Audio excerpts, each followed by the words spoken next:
All right, so Sarah has asked that if you have questions, you can put them in the chat. She would prefer not to answer questions along the way unless they're urgent or some kind of important clarification. Otherwise, if things come to you, just put them in the chat and we will go through them at the very end of the session. For those of you who don't know me, my name is Valerie Nye. I'm the library director here at SFCC. And it's my honor to introduce Sarah Hood. I work with Sarah Hood as a colleague, of course, in the SFCC library, and I'm really looking forward to what she has to share with us this afternoon. Sarah is the reference and instruction librarian here, and she's been at SFCC for about 3.5 years. Before coming to Santa Fe, she was a librarian working in research and instruction for over 12 years at Columbia College in Columbia, South Carolina. Sarah is also a veteran working in an online teaching environment. She began working with the University of South Carolina's library school, teaching and working in an online environment in 2005, and she held that position for about 14 years. So I know one of Sarah's passions is the reliability of information and teaching students how and where to find that reliable information. And I always learn things from Sarah, so I'm really looking forward to hearing about her experience analyzing news in 2020, such an important time, with Ad Fontes. So Sarah, I will let you take it over. All right, great. I'm just going to go ahead and start sharing my screen. I've got, like a slide presentation, but I mean, I'll certainly show some things on the web, once I get to that point. So.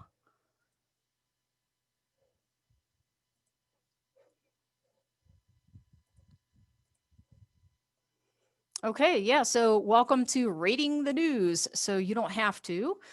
Oh yeah, before we get started, I just got a question for y'all. Anybody feeling this right now? You can throw something in the chat or click on a reaction. If you move your cursor around towards the bottom of the screen, you'll see a little react button kind of in the lower right. I know I'm kind of feeling this right now. So I just recently presented, kind of very similar to this at NMLA. And so, yeah, some of my colleagues are like, yeah, we're feeling that. So anyway, if you're looking to get your conference fix on, there we go. There's some coffee and a pastry, and there's your conference bag and some pens.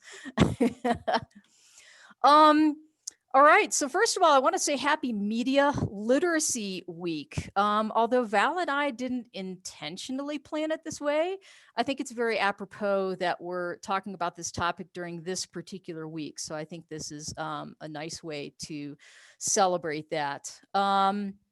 So we already went through this. I was gonna, Val gave such a nice introduction. I think the only thing I would add to this is I'm a musician and a cat mom. That's what I do in my free time. I can only do the cat mom thing right now because all the music groups I'm involved in aren't really happening right now. So I'm sad, but doing this today kind of makes me feel better. So. All right. So what are we going to talk about today? What exactly was this opportunity? What did I do over the summer that was like so exciting that I wanted to give a talk about it? Well, in a nutshell, I got to work as a media analyst for 10 weeks with a company called Ad Fontes Media. And I had a great time. I learned a lot and I was just so excited about it. Val was like, you should do a talk on this. And I said, sure. So, of course, another thing is that we're actually getting something out of this, we being the college. So it's a win-win situation. So towards the end of this presentation, I will make the big reveal on what that something is. So what is Ad Fontes Media and how did I get interested in it? So I guess about 2 or 3 years ago, I came across this news rating chart. And I thought, well, this is kind of interesting. Maybe this is something I could use in my classes or, print out and keep some copies at the reference desk. I don't think I took it really seriously at the time, because if you kind of look at the bottom, you'll see that some of the verbiage is kind of snarky, sort of almost tongue in cheek. Kind of makes you giggle a little bit. So I really didn't think much about it until I started seeing these updated charts and actually seeing stories in the news and on YouTube about Adfontes Media and its founder, Vanessa Otero. And I thought, wow, this is a lot more refined, and it's really starting to gain some traction. So I really need to try and incorporate this into some of my classes. So I had been working with some of Isabella Bornay's classes, English 1110, on fake news, fact checking, media bias, that sort of thing. So I decided to incorporate this chart into my lessons. So what exactly is Adfontes Media? I mean, it's basically a news rating company that was founded pretty recently. You know, a loose analogy I might make is you see nutrition labels on food, or you see ratings for movies, or, you know, consumer reports for various products. Adfontes Media kind of does the same thing, but with news sources. So it's a great go-to website that can help people navigate the news landscape. So it's, you know, I felt like this is a very worthy cause that I felt like I could really get on board with and get behind. So I just want to, one of the videos that I saw that really made me kind of take note. I subscribe to a lot of YouTube channels. Some of them are news channels. I actually like Newsy, Newsy, because they give short, concise, you know, kind of a roundup of the news. So anyway, I'm watching this video and I'm like, okay, this is definitely letting me know that this is getting some traction. So I'm going to play you just like the first minute and a half of this video, and you'll hear from Vanessa herself and, you know, why she started this. A couple of years ago, patent attorney Vanessa Otero ran into a problem that just about anyone who's active on social media will recognize. It really started in 2016 in the run-up to the last presidential election. I just started becoming very alarmed about the kind of quality and bias of information that people would use to support their arguments to their friends on Facebook. I thought it might be helpful to just kind of map it, like better, worse, left and right. So I just started piecing it together on my own just to explain to my friends. We've had this overabundance and proliferation of online news sources, and most of it is in the area of analysis and opinion. If people understood that the sources they're consuming are actively making them angrier and polarizing them, then they might choose to consume less of that. Otero's chart categorizes the media landscape using two domains: facts versus editorializing, and left versus right-leaning views. It's a two-dimensional taxonomy. So the vertical axis is quality. So in general, the better quality, best quality stuff is at the top, and the lowest quality stuff is at the bottom. The horizontal axis is bias. So you have like your neutral or balanced stuff in the middle. Viewers will recognize big names like CNN and Fox News, but Otero says she's starting to get requests to add smaller outlets too. Extreme partisan sources like Breitbart and Wonkette appear at the ends of the axes. As a whole, the chart provides a frame of reference for a news industry that is growing increasingly partisan. So much of the the content that we consume right. So yeah, you know, that's just kind of how she got her start and why she decided to start this. A couple of years ago, patent attorney Vanessa Otero. Let's see, hold on just a sec. There we go. Okay, so as I mentioned, I really started getting interested in Adfontes Media in early mid 2018. So I signed up for these news nerd newsletters that Vanessa was sending out. So in late 2018, I saw a call for volunteer media analysts, and I thought, yeah, you know, why not? Let's give it a shot. So I applied for the position, and yes, I actually had to apply for it. I mean, it was actually a pretty rigorous process. at least for a volunteer position. There weren't any interviews, but people did have to submit a resume. I can't remember if a cover letter was optional or not, but of course I submitted one. But what was really interesting was I had to fill out a survey that gauged my political standing on various issues. So I sent all that in, but was not accepted at that time. But last June, I saw another call, so I reapplied and I was accepted. So from early July to mid-September, I got to work as a media analyst for Ad Fontes Media. So we began pretty quickly. I mean, it was kind of, out the door and off to the races. This is basically how our time was scheduled. Vanessa was very organized about things. And she didn't do it all herself. She had a small, sort of executive team that worked with her and helped with things like logistics, stuff like that. So the first week was there were several training videos. Most of them were pretty short. She had us watch a couple of webinars that she had done. So it was about, 4 hours worth of training videos that Vanessa put together, how to rate for bias and how she breaks that down into sort of 3 subcomponents. And I'll kind of show you that in just a minute. How to rate for reliability, how she breaks that down into its 3 subcomponents, how to use the rating software, things like that.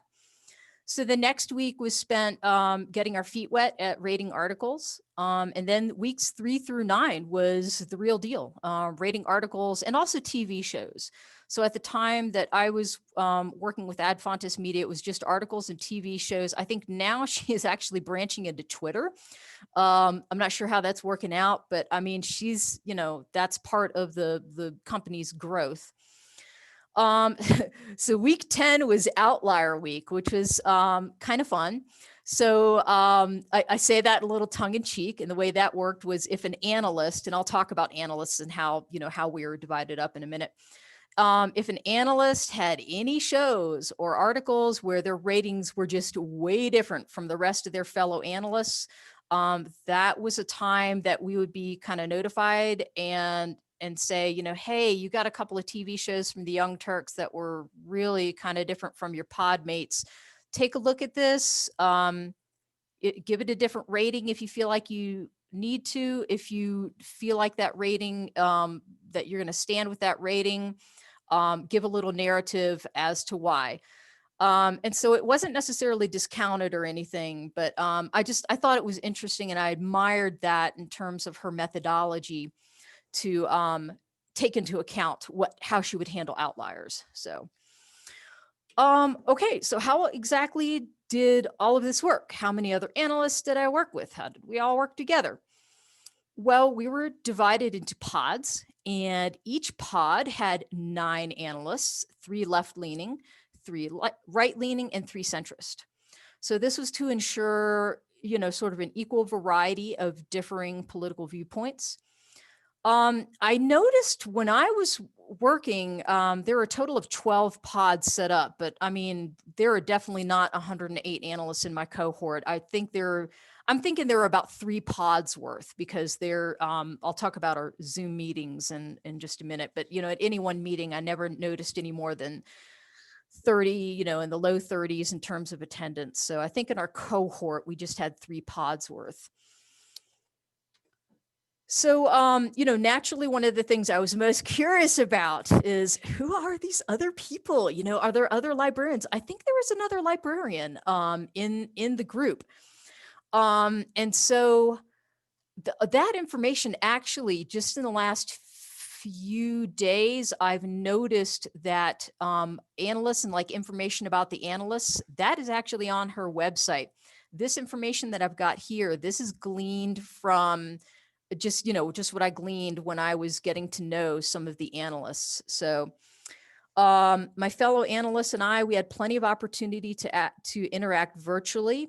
And we were able to kind of get to know each other a little bit. So yeah, this is sort of an informal breakdown of what I was able to gather about my fellow analysts. So yeah, not surprisingly, several of us came from higher ed. There are some other fields that you'd expect, but there were 1 or 2 that, you might not expect. So how it would work is Each pod would be assigned 36 articles each week. We would all read those same articles. So these 36 articles would come from a variety of sources. So within a 36 article batch, my pod mates and I, we might have 3 from Washington Post, 4 from the Houston Chronicle, 2 from Fox, 5 from Fiscal Times. It was just a variety of sources. So all 36 articles would not be from one single source. And what sources that Vanessa and the team would decide to rate in a particular 10-week cycle, that would be determined by a couple of things. She may have gotten requests either from fans or followers to rate certain sources, or the sources themselves may have contacted her and made the request. She would, as you can imagine, she got a lot of blowback. If the first cohort of analysts, like I said, I was in the second cohort. I didn't get into the first cohort.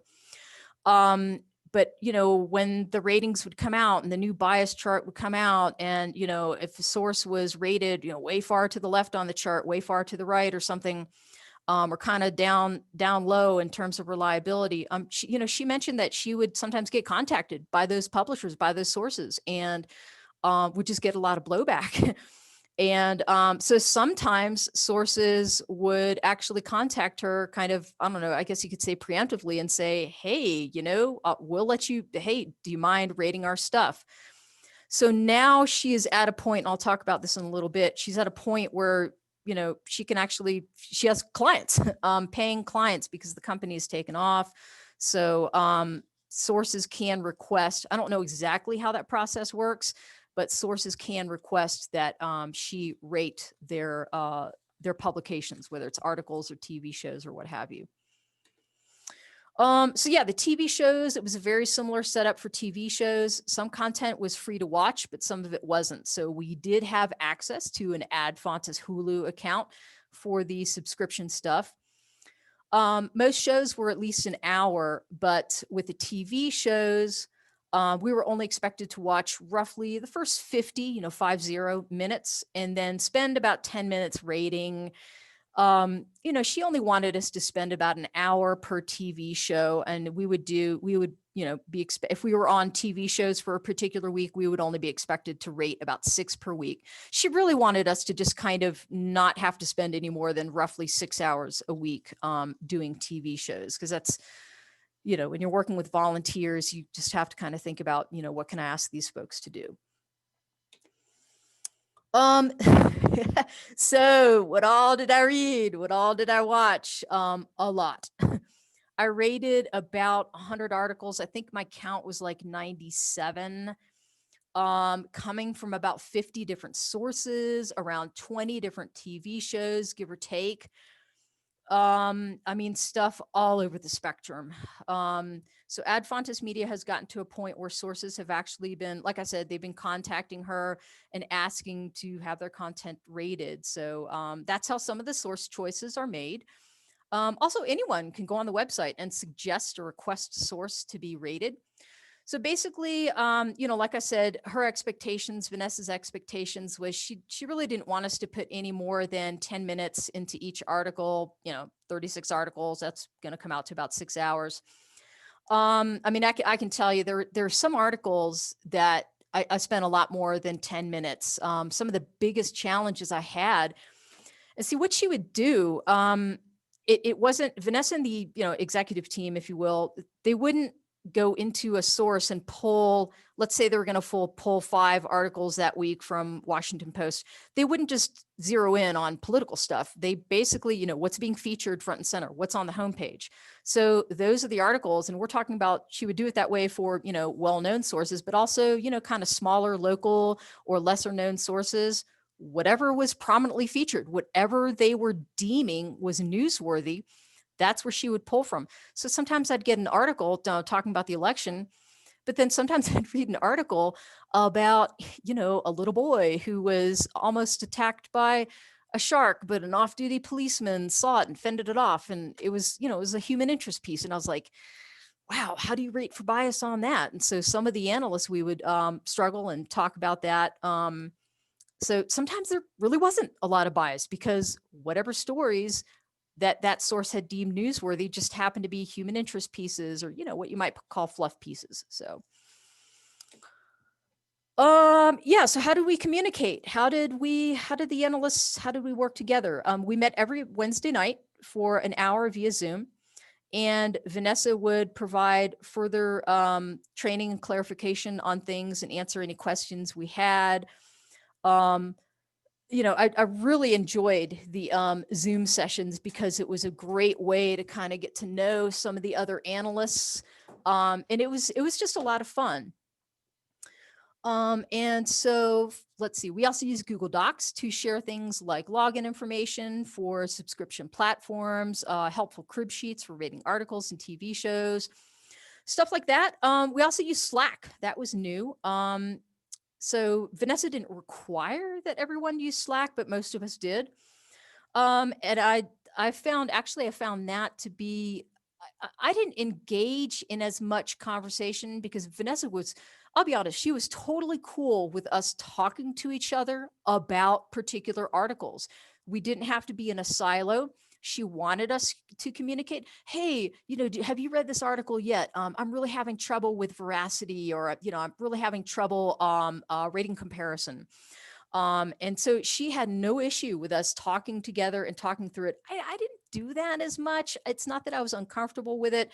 I did kind of want to make sure that I was not getting too much undue influence from someone else. So I really kind of held back with that. For me, Slack was, if I was having some logistical issues, you know, I would post it up there. Hey, this login isn't working. Or every once in a while, though, I might be like, I am totally lost in this article. I don't know a lot about foreign policy. I'm having a little bit of difficult with this foreignpolicy.com article or the South China Morning Post article. Could someone give me a little insight? So that's kind of how I used Slack. Let's see. So yeah, I just want to give a little more detail about the methodology which I really respected Vanessa on. She had an extremely robust and granular methodology, and I can talk about this. This is not something she hides. This is something she's very transparent about on the website. In fact, initially on the slide, I actually had like the numbers. I don't know if you can see my cursor, but down here for overall reliability from 0 up to the top 64. And then for here for overall bias, -42 all the way through +42. I actually took those numbers off yesterday because I'm like, oh, am I allowed to talk? You know, can I talk about that, or is that proprietary? Let me tell you what, Vanessa is a former patent attorney. So I'm, you know, trying to play it real safe here. But she's got all this on the website. She's extremely transparent about this. So this is one of the things I admired. You know, yet another thing that I admired about this whole thing. So I'm just going to kind of, you know, I took a lot of notes, obviously, when we were training. And so one of the things that she would tell us, first of all, to do when we look at a story is, first of all, decide what type of story it is. You know, there's several different types of story. You know, you can have original fact reporting. That's, you know, original fact reporting. Things that are really kind of hard, you know, like I think like 60 Minutes interviews, things that you just can't go on the internet or just can't poke around and find out. You really got to do some digging, and it takes a long time to put that report together, you know, that kind of thing. Original fact reporting. Okay, then there's the next level down, fact reporting. You know, the reporter or the people involved with that story or show had to do some research. Then there's complex analysis, and then there's analysis that's, you know, not so complex. Okay, then we kind of start moving down a little, opinion, fair persuasion. Then we move down, you know, keep on moving down the line here, selective, you know, very selective about the information that the source is choosing to include. It's an incomplete story. Then you got unfair persuasion. Then you've got just propaganda. It contains a lot of misleading information.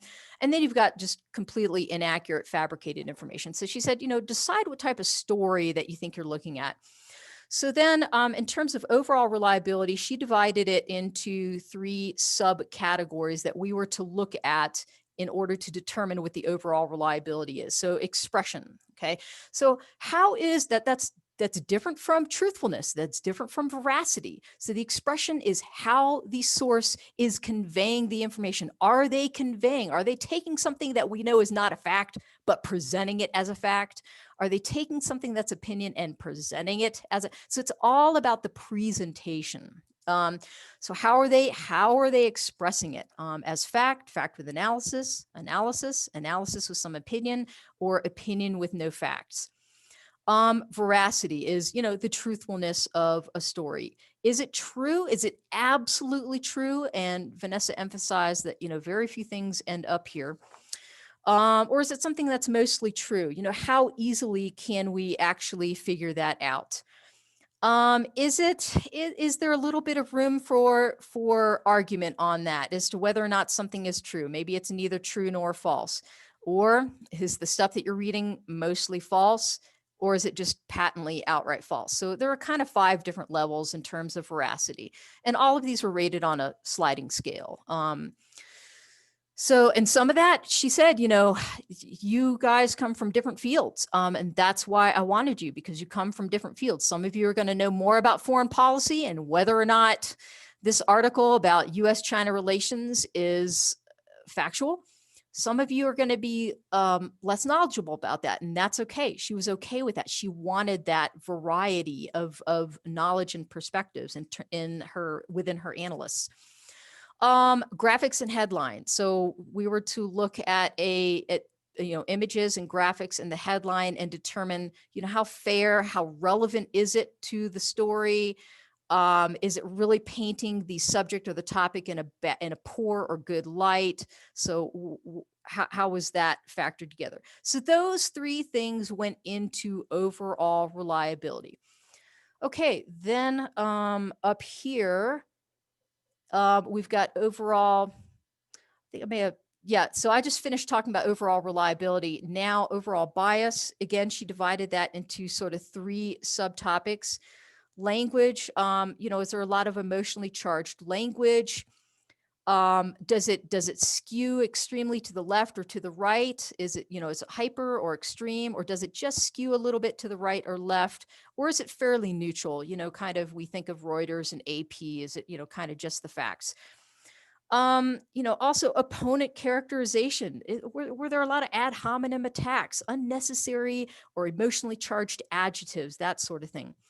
Political terminology, there are, certain pejorative terms, are you seeing the term like, libtards, trying to think of some, my mind is drawing a blank here right now, but, pejorative terms. Another thing that Vanessa talked about was, if you see a phrase like Democrat-run cities, because this is going on when there's a lot of story coverage in the news about the Portland riots, the Portland protest. Well, in that verbiage in and of itself are, protest versus riot. So she really clued us in on looking for verbiage like that, Political position, does the author seem to couch a political position, what topic they're choosing to cover, things like that.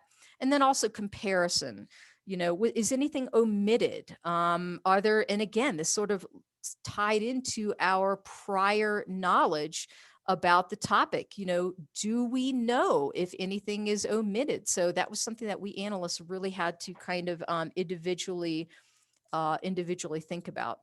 So that went into overall bias. And again, that was a sliding scale from, towards the left as far as -42, or towards the right, conservative, as far as positive 42. So one of the really cool things that happened during the summer session was a big milestone for Vanessa. She was actually able to leave her law practice and go completely full-time with Ad Fontes Media. Oh, so this was a lot of fun. We analysts, we did a little bit of scheming, and we surprised Vanessa on the very last Zoom session that we had. We what everyone did was we wore a funny hat, and we ate our favorite dessert. I think some opted for a favorite beverage instead, but she loved it. So we had a grand time. So, you know, one of the things I really enjoyed most about the whole experience was just sort of the esprit de corps among us. We all got along really well. We had some really great discussions, both on Zoom and Slack. But it was just super neat to be able to see Vanessa sort of, you know, I chose this picture because it was just really neat to kind of see her take off and take flight with Adfontis Media. And so, you know, kind of one comparison I might make is when I was in college, for the 4 summers that I was in college, I did an activity called Drum and Bugle Corps. And the drum corps that I marched with, it was called Carolina Crown. And the first summer that I did it was only the corps' 2nd year of existence. And it grew during the 4 summers that I participated in it. And it continued to grow after, you know, when I aged out and left. Lo and behold, I think, I don't know, 2013, 2014, they won the world championship. They won DCI world championship. And I was like, wow, that is really cool. I got to be, you know, I kind of got to be a little part of that success. And I am really wondering if, you know, if Adfontis Media is gonna sort of become sort of the Consumer Reports of news ratings. So she's really done, seems to me to be very business minded. She's really done a good job of managing it. I think, like I said, she's got, you know, an executive team that's been helping her. So she certainly does not take credit for the whole thing. So anyway, I'm kind of getting towards the end because I want to leave plenty of time for questions. I also do want to, first of all, let me say what we got out of this, and then I'm going to hop out. I really want to show you the interactive chart because the interactive chart is so cool. So yeah, the moment you've all been waiting for, drum roll. Bzz. Okay, so what is SFCC getting out of this? We are getting a semester of CART access. CART stands for Content Analysis Rating Tool, which is what I used. And I might be able to show you that a little bit. I think I can still actually log in. So we get this. I am going to go to the site. And I'm not sure off the top of my head if there are any faculty here, but I just kind of want to, and this is one of the reasons why I recorded it, because I want to send it to faculty who might be interested in this. So, you know, I got a mug and a t-shirt out of this, you know, but Vanessa kind of wanted to give the analysts more than, you know, just a free mug and a t-shirt. So she was like, hey, you know, if you're an educator, you could use this. If you're not an educator, you can donate your free CART subscription to a long list of educators that I've got who would love free access to this. I'm hoping we won't need to do that. I think this would be really cool. It'll be a challenge to kind of figure it out how we're going to do it, you know, during this interesting time that we live in. But yeah, I mean, it's got 150 seats. So it's not like it would just be it's one sign in. But I mean, I'm sure we could figure out, you know, like one account, maybe, I don't know, you know, 3 of Isabella's classes wanted to use it. And then, I don't know, a couple of other classes. I know we don't have journalism classes here, at least not that I know of. I think we have a technical writing class. But anyway, you know, it's a possibility. So, you know, this is just kind of an idea of, I mean, basically students will be able to do what I did. Now it won't actually factor into the charts that the professional analysts, and, you know, she's got professional analysts now because she's paying them now. She's able to fundraise and, you know, get some money going. And so she's hiring analysts at this time. But yeah, so students will be able to have kind of their own area to kind of do what I did. And so I'm really hoping that this is something that, you know, some of our staff and faculty could get interested in. And I've got the coupon code. I haven't like activated it yet because I think I'm not supposed to do that until we're kind of ready to go with this. But okay, so this is not the version. I thought she had put the version on that my work is a part of. I guess they're still like getting that loaded up. but this is 6.0. My work will be part of 6.1. This came out in June. So this is what the static chart looks like. And it's only got so many sources on it because you just can't have like all the hundreds of sources that we've rated by now.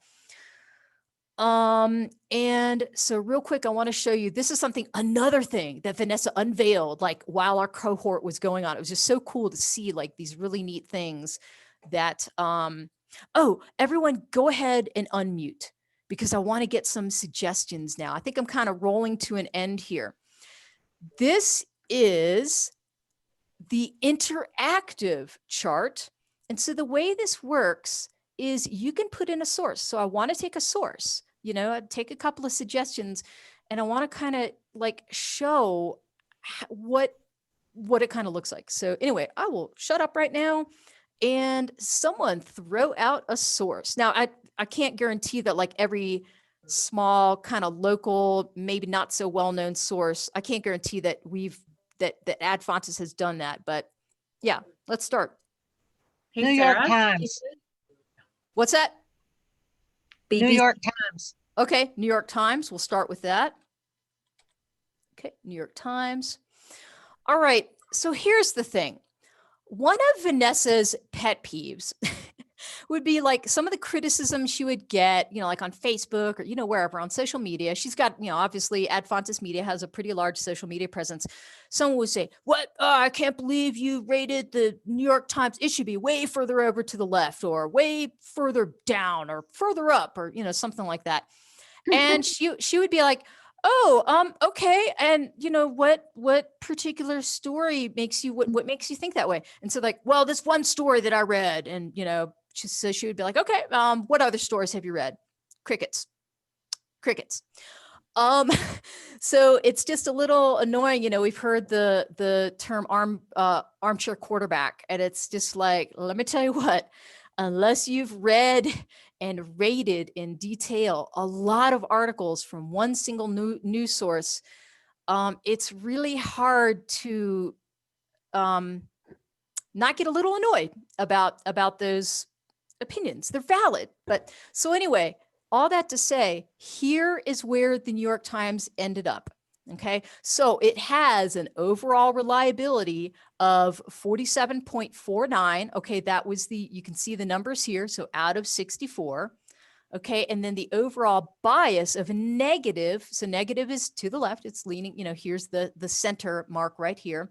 So negative 7.07. So she averages, when an analyst reads, I should say analysts, 9 analysts read a story. We're all reading the same 36 stories. She averages those together. Okay. Each of these dots, look at the granularity of, and this is why I admire this so much. Like allsides.com, they got a great media bias chart, but it's very simple. I would even use the word simplistic, not in a derogatory sense, but it's very simple. It's, kind of a blunt tool. This is extremely granular. So this, you can actually see the story. I guess we can't click on it, but yeah, actually, I guess I probably could click on that and be taken to that story. So maybe that's the story. I mean, I don't remember, that particular URL, but I mean, you can go to that story, and this is what the average of that particular story of the analysts who looked at it, that's the average overall reliability and overall bias rating for that particular story. So in other words, all these little dots are all New York Times stories. Look at how far you got one that didn't do very well down here.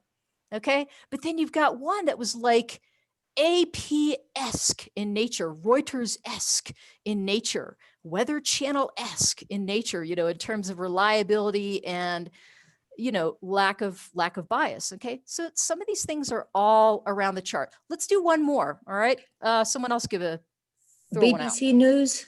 Okay. BBC. Okay, so they're pretty consistent. Not a whole lot of dots. So it looks like at some point, I'll bet Vanessa's going to do another round of BBC. So, so they're pretty, like I said, not a whole lot of dots. It only looks about like a dozen there. But of the ones that are there, man, they're pretty consistent. They're not like all over the place. They're pretty consistent. All right, one more. The Guardian. Guardian. Okay. And then we'll start taking questions and such. Okay. All right. So we got one kind of, this may have been an article where there may have been some analysts who maybe, well, no, I was about to say maybe there are some outliers, but this is the average of all the analysts who read this, the 9 analysts in a pod, 3 left, 3 center, 3 right. They read this story and they rated it down here. So you can see that sources, man, sometimes they really hit the mark in terms of reliability and, trying to keep the bias to not too much to,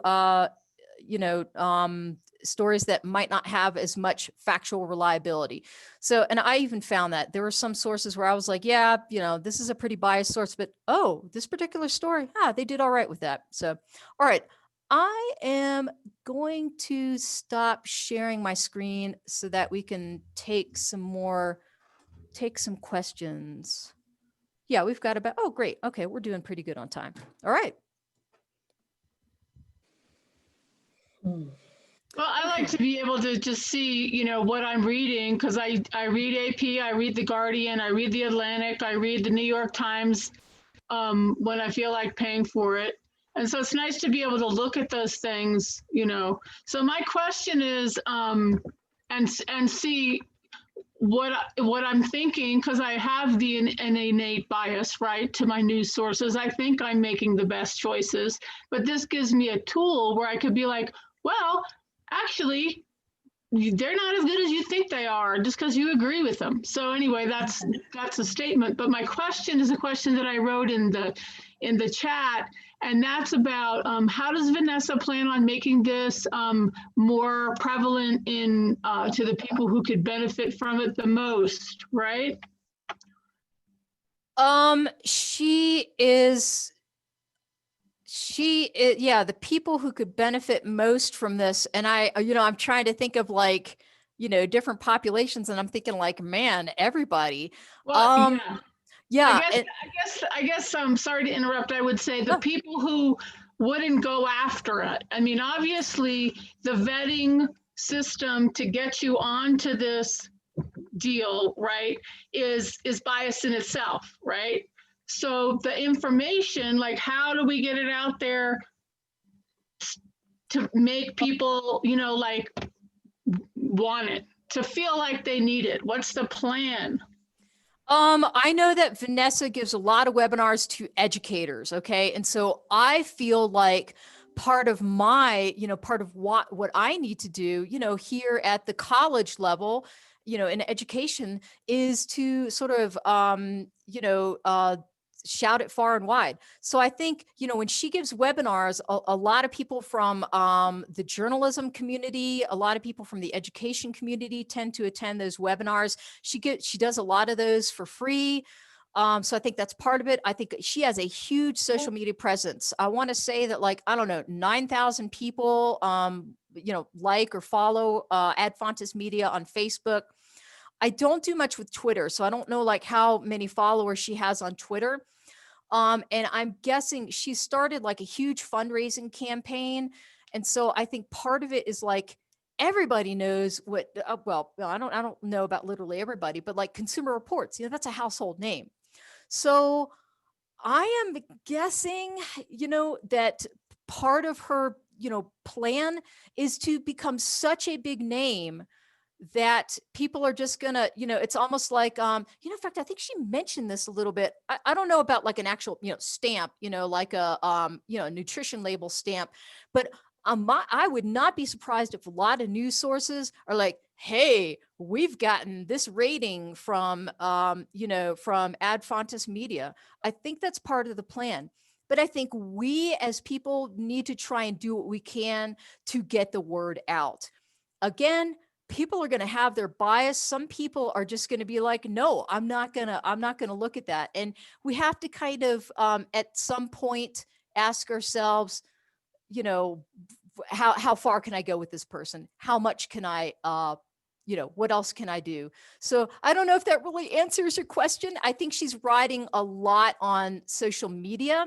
And I think, she's she's not just like hanging a sign up. I think she's got a plan for getting a lot of publicity and PR and marketing. She's done a really good job with that.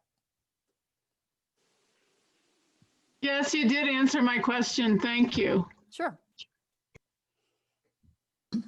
I have a question, Sarah. It's Isabella. One of the issues my students have, and I totally understand it, is the sheer amount of information that's out there. There is so much, it's to infinity. Should they, or could they start with a chart like that to narrow down some of their research into those more popular news outlets? Absolutely. And, it's one of the reasons, if you don't mind my chatting about this just a little bit, Isabella, why I brought that chart into Isabella's classes. We haven't done a lot with, because we've been in this crazy online pandemic environment, but when we were doing face-to-face, I would come to Isabella's classes like 3 times. And that, one time for the paper, but, the second and third time, we would specifically talk about fake news and, evaluating sources and stuff like that. So what I do was I was printing out, the most recent chart. I had some questions on there and I would have students, I didn't want to out anybody. So I would usually do like, an anonymous online poll or something with, it wasn't poll everywhere. I've already forgotten the name of the polling stuff, but just, where students can kind of answer anonymously. And some of the questions I would ask, how familiar are you with some of these sources? How many is these sources that you follow? Do you follow the news? If not, what are some barriers? And I might have some choices of barriers. There are a lot of students that are just like, I just can't because it's just too depressing or too much or, and I totally get it. And it's not just students, it's adults. And I am active on a Facebook group called the ALA Think Tank, American Library Association, although it's not officially associated with ALA, but it's kind of a fun group. It's educational, but we kind of go there to vent. I really got a lot of smackdown and criticism from this one person on this Facebook group. I was talking about how, just how pumped I am about this chart. This person was like, she doesn't teach information literacy. What does she know about it? She's a lawyer. What does she know about, and I was like, ugh, and that chart of hers, it doesn't teach anybody anything. And I'm like, dude, this is just a tool. I'm sorry, I'm getting a little carried away here. And I said, no, I completely agree. This is just a tool. It doesn't, if you just hand someone a chart, it doesn't teach anybody information literacy, but you've got to start somewhere. And I think, again, not just for students, but for everybody else, we are so overwhelmed. We are so fatigued. I think back in the day, there probably wasn't much wrong with saying to somebody, come on, read a lot of news source. And actually, I don't think there's anything, it's not that I think there's anything wrong with saying this today. Hey, read a lot of news sources. Please try and be well read. Sometimes that's not feasible. I'll tell you what, I had to, when I finished that 10-week stint, I've had conversations with people. I said, I could not do this for a living. It's one of the reasons why, I have this job, but I don't want a second job. I don't want to do meta-analysis work like for a living because I just literally don't think I can handle it. It's just like too much. So anyway, that's a long-winded answer, Isabella. I absolutely think this can and should, a chart like this, and especially that interactive chart for people who kind of want to get like an inside nerdy look. But even just the static chart, that's a great place to kind of start with people, whether it's students or anybody, to say, hey, the sources in the upper, up here in the upper area of the chart, I think it's got the green box around it. Those are great sources to start with. And you know what? Sometimes I tell people there's nothing wrong if you like Huffington Post or whatever, or you like, far right or far left source, as long as it's biased, that is a first step, as long as it's biased. And so that can sometimes be very informative. Sorry, long-winded answer. Other questions? Sure. When we go to the AdFonts Media website, will we see a current chart? Is that available on the website? Yeah. Yeah. And I think you can download it. I know that she does ask. I'm not sure how she's doing. I mean, I'll tell you, if you're an educator and you want to download something, and we don't want to pay for it, you can ask her. You can at least ask her. But I mean, you can go to the website and take a look at the stat. She's got several different versions. All the versions are posted of the chart.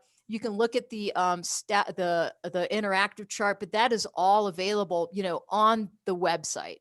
In terms, I thought I rested my cursor over one of the charts, and I thought it said download, and I don't think I was logged in. I mean, I'm a news nerd member, so Yeah. I'm able to log in and download some stuff. So, Well, I'm just thinking, I teach yoga and I'm teaching on Zoom and everybody's stressed out at home. And so I'm giving them tools to stay peaceful in their minds. And this chart would give them some ideas of, at the edges, what's going to trigger them. yeah, Tool to help them stay calm or to stay up in the center.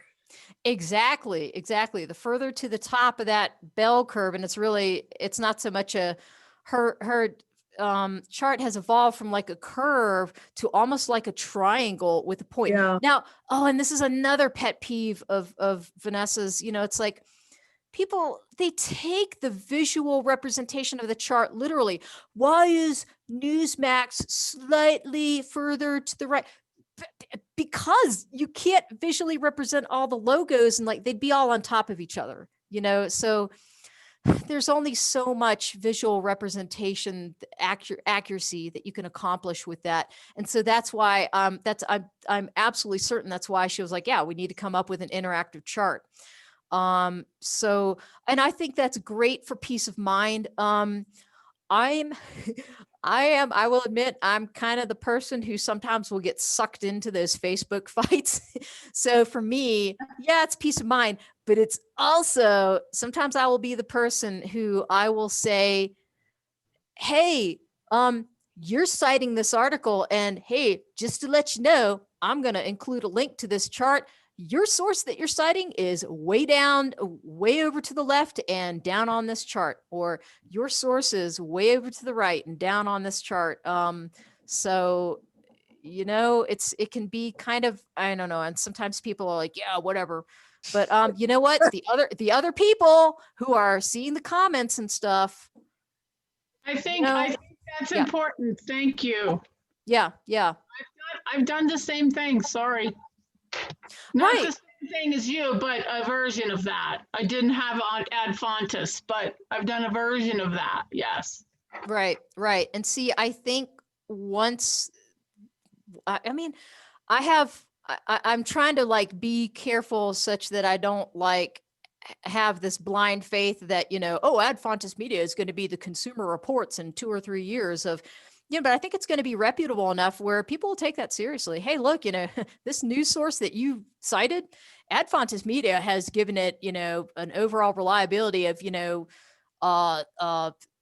13, and a bias of, positive 41. So that's not good. That's a really far right-leaning source that does not have, very good reliability, or far left-leaning source. So anyway, yeah, sorry, I'm kind of rambling. Let's see. So Caroline has a question about how often the charts are updated. Do you know?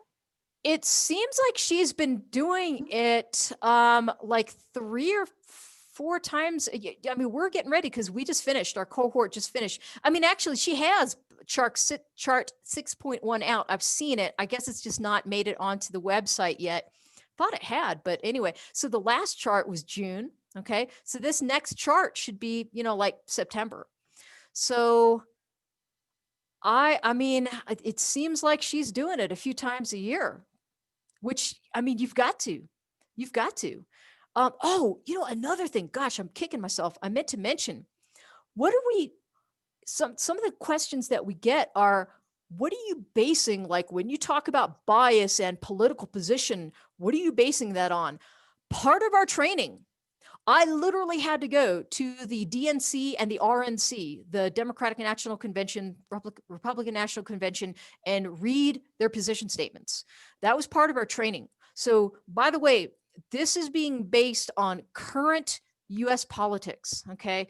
So, an example that Vanessa gave about why this is important and how this has changed is, 5-6 years ago, the public opinion regarding, say, same-sex marriage is different than it was when it was made the law of the land. Okay, so what was seen as being, I know maybe I'm flipped, but what was seen as being far left in regards to just that one particular issue has moved a little more towards the center. Okay, so it's based on the current political party platform. So that's what we analysts, we don't take our personal, we're not supposed to take our personal politics into consideration.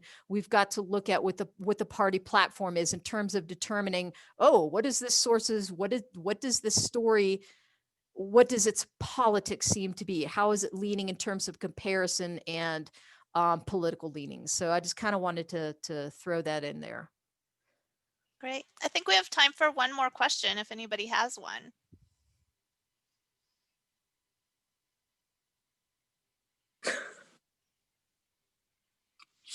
Hey, Sarah, this is Lenny. Hey there. Thanks for a great presentation. I had it's sort of a question, sort of a comment. I teach a lot of classes I teach a lot of topics in environmental science and biology that can be hot button issues like climate change, like evolution. And I get a lot of pushback from students.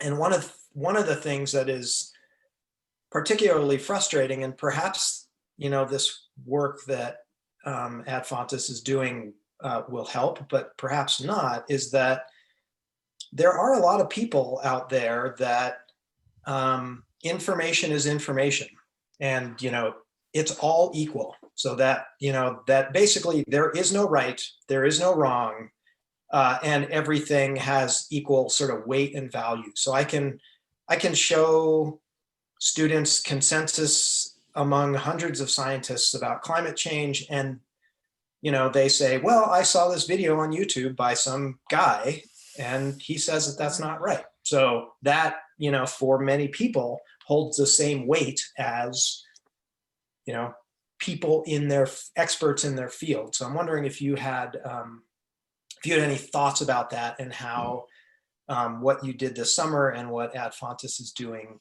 might play a role in that landscape. Yeah, and I think that's when you can, and we talked about this, Vanessa was like, and I always feel like I can, even though I'm, a librarian and I talk about this sort of thing, I can always learn something new. She talked about conspiracy theorists and how sometimes some of the, you've got these red flags of, these are some of the red flags of conspiracy theories, and, and I think getting into perhaps, and I don't know how this could be worked in a classroom situation. This might be something that might be better privately engaged in a private setting. But just talk about, okay, who is this person? What education and credentials do they have? Who are their followers? It's very fringy. And what evidence are they proposing for their claims? Do they ask and pose questions in such a way that it's impossible? How do you prove that something happened? Oh, well, how do you prove that the moon landing didn't happen?